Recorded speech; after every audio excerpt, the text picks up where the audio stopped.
Hey guys, what's up? It's Monkelzunky and welcome to this video in which I will be comparing level 90 and also level 80 damage boosting armor and kind of helping you guys determine if it is worth it or not. If you're someone who really wants to get into PvM and thinks it's very important to do large amounts of damage so you can kill bosses quicker and get drops quicker and stuff like that, these statistics that I'm going to show you guys might be interesting to you.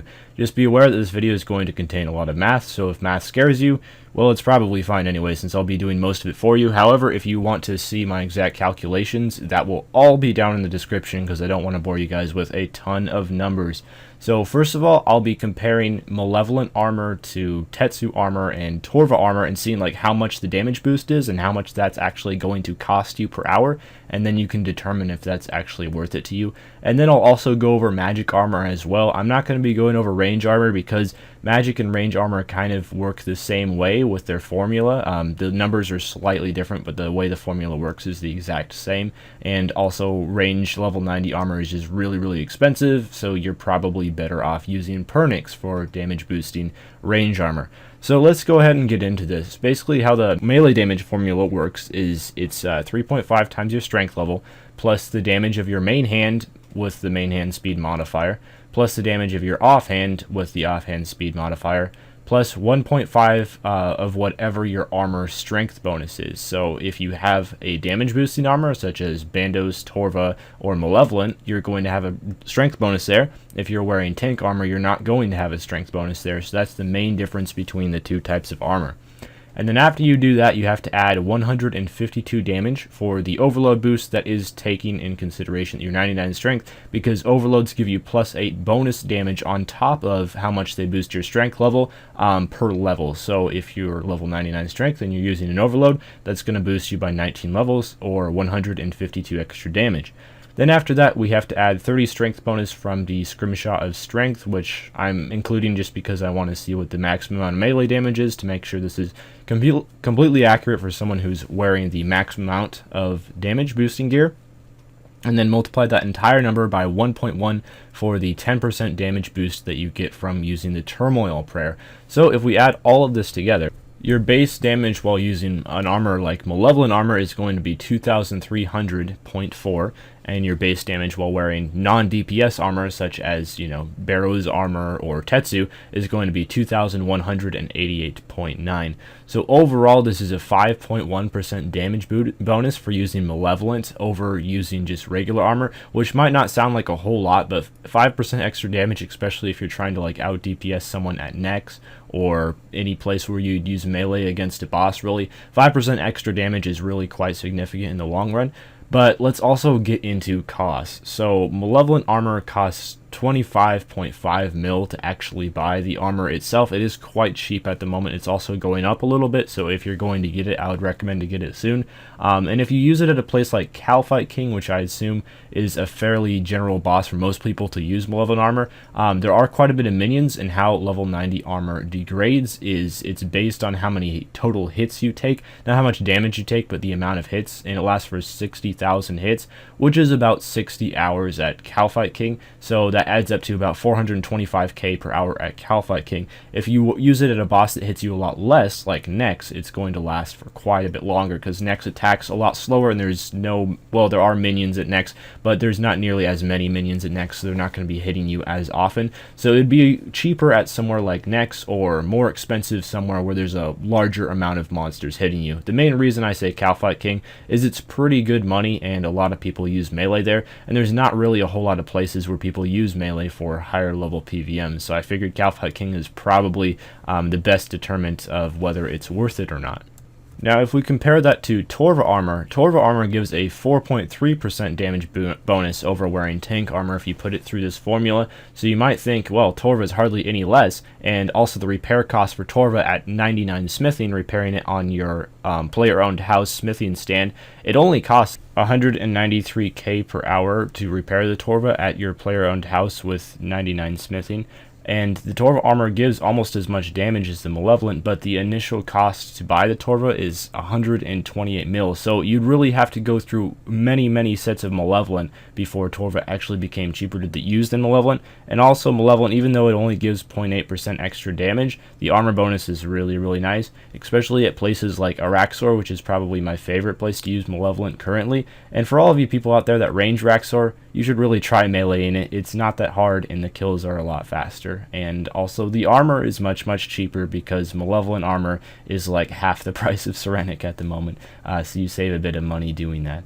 But anyway, that's about it for like the Torva comparison. You know, it can be worth it in the long run to save a little bit of money, but you have to do a lot of PVM before Torva actually becomes cheaper than Malevolent. And I know you can sell the Torva back and you can't sell the Malevolent back, but still, in my opinion, like, you should probably go with Malevolent if you're doing higher level PVM, and if you're doing lower level PVM like QBD or something, just wear Bandos.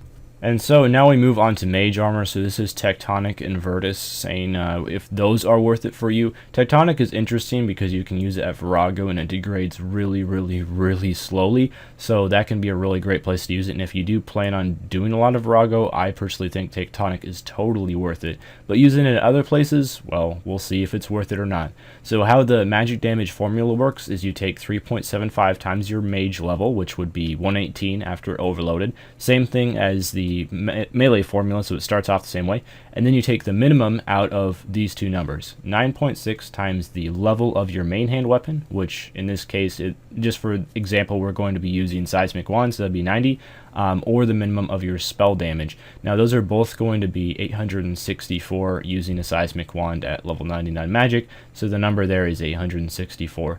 And then you take 5.2 times the level of your offhand, which in this case is a Seismic Singularity, plus 1.5 times your total magic bonus from all of your armor.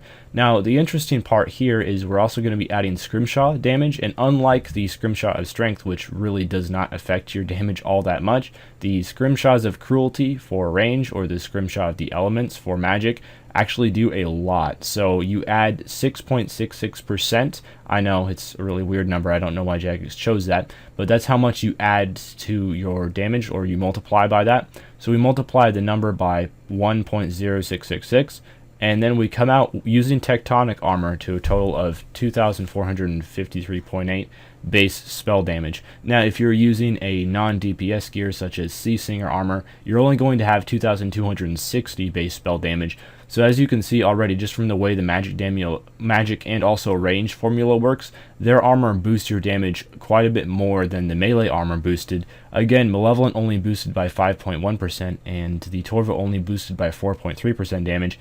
However, this Tectonic armor is going to boost your overall damage by 8.6%. The number will be a little bit different if you don't use a Scrimshaw, but even if you're not using a Scrimshaw, which you should be because they're really good, it'll still be a higher damage overall than the melee DPS armor gives. And if you're using Virtus, by comparison, that's about 7.7% bonus damage. And now comes the best part of the comparison, where we see how much Tectonic armor costs versus Virtus. So first of all, Tectonic armor costs about 32.35 mil in the GE currently, and it does buy for about mid price because I just bought myself a pair, as you can see in the video, not very long ago. And Tectonic armor, again, as I said earlier, it degrades very slowly. If you use Tectonic armor at Vorago, it can last up to 150 hours if you're DPSing, because you really rarely take any hits. You only really take hits from like the Scopulus minions or the Vitalis minions and stuff like that, and you'll take the odd hit here and there on phase 5 with the melee. But if you use it at Vorago, it only costs about 216k per hour to use, and that's considering it takes about 150 hours to use, which is what I could find out is roughly the average time. Again, it does depend on what rotation of Vorago you're on how long it'll last, but it lasts a really freaking long time.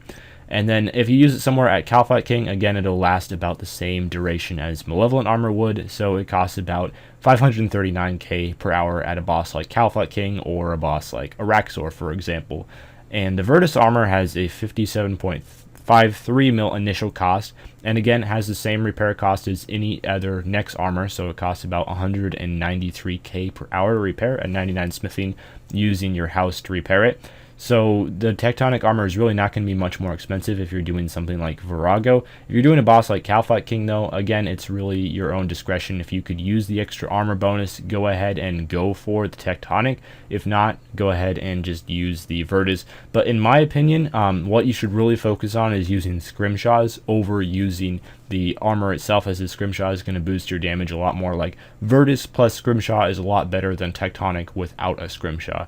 And you also want to keep in mind that if you make your own Scrimshaws, they boost your damage more than the ones that you buy off the GE. So again, as stated earlier in the video, just do your ports.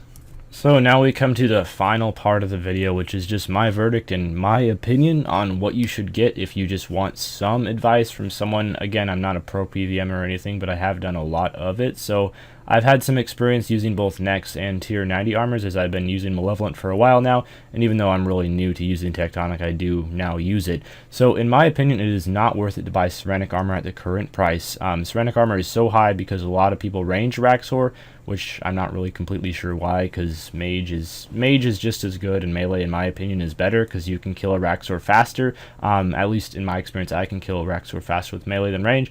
So Serenic, not worth it, just go with Pernix. Again, it's the same thing as the Virtus armor compared to the Tectonic. It's only about 0.8% less DPS than the Pernix armor, so just wear that for range. And again, you don't take as much damage usually when you're ranging or melee, or maging, than when you're meleeing, so the armor bonus isn't as necessary. Malevolent armor I think is worth it with higher level PVMs such as like Kalphite King and stuff. Again, when you're meleeing, you tend to take a lot more damage, so the armor bonus is nice, and it is really cheap at the moment. Malevolent is by far the cheapest level 90 armor.